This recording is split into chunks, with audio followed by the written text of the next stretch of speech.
বোলপুরের বিশ্বভারতী বিশ্ববিদ্যালয়ে ভারত মাতার জয় স্লোগানকে কেন্দ্র করে এবিভিপি এবং এসএফআইয়ের সংঘর্ষ। জানা যাচ্ছে, এই স্লোগানের বিরোধিতা করে এসএফআই স্লোগানিং করে এবং বিদ্যার্থী পরিষদ থেকে পাল্টা হওয়ায় বিশ্ববিদ্যালয়ের ক্যাম্পাস রণক্ষেত্রে পরিণত হয়। এবিভিপি সদস্যদের বক্তব্য, এসএফআই তাদের উপর আক্রমণ চালায়, বিভিন্ন ধারালো অস্ত্র নিয়ে তাদের উপর চড়া হয়। এর ফলে কিছু কার্যকর্তা আহত হয়। পাল্টা প্রতিঘাতে এসএফআইয়ের বহিরাগত কিছু কর্মীরা ক্যাম্পাস ছেড়ে পালিয়ে যায়।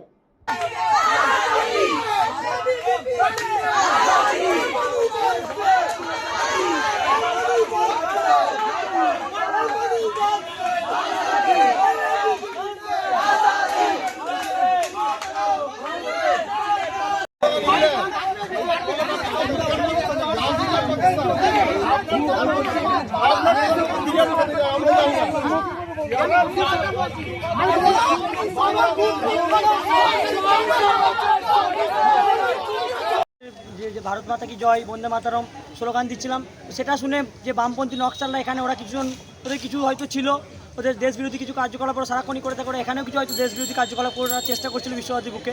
তো সেসব কিছু করছিল। ভারত মাতা কি জয়, বন্দে মাতারম স্লোগান শুনে ওদের তো রক্ত গরম হয়ে যায়, ওরা তো জ্বলে যায়। তো সেই জন্য ওদের হয়তো জ্বলন হয়েছে।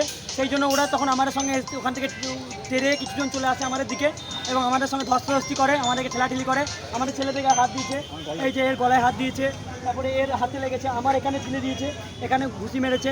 তো ওরা প্রচণ্ড জোরে ধস্তাধস্তি করে। তারপর অবশেষে আমরা প্রতিরোধ শুরু করি।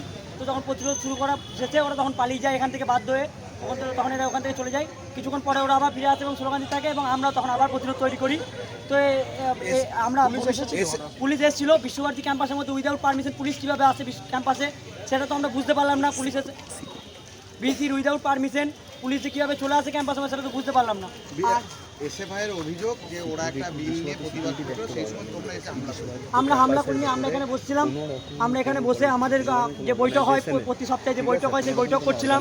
সেই বৈঠকের মাঝে আমরা স্লোগান দিচ্ছিলাম ভারত মাতা কি জয়। যেহেতু ভারতবাসী, আমরা ভারতের স্লোগান দেবো, তো ভারতের স্লোগান দিচ্ছিলাম। সেই সময় ওরা হঠাৎ করে ওখান থেকে কিছু উন্মুক্ত হয়ে আসে এবং আমাদের উপর অত্যাচার করে, ঠেলাঠেলি করে, ধস্তাধস্তি করে।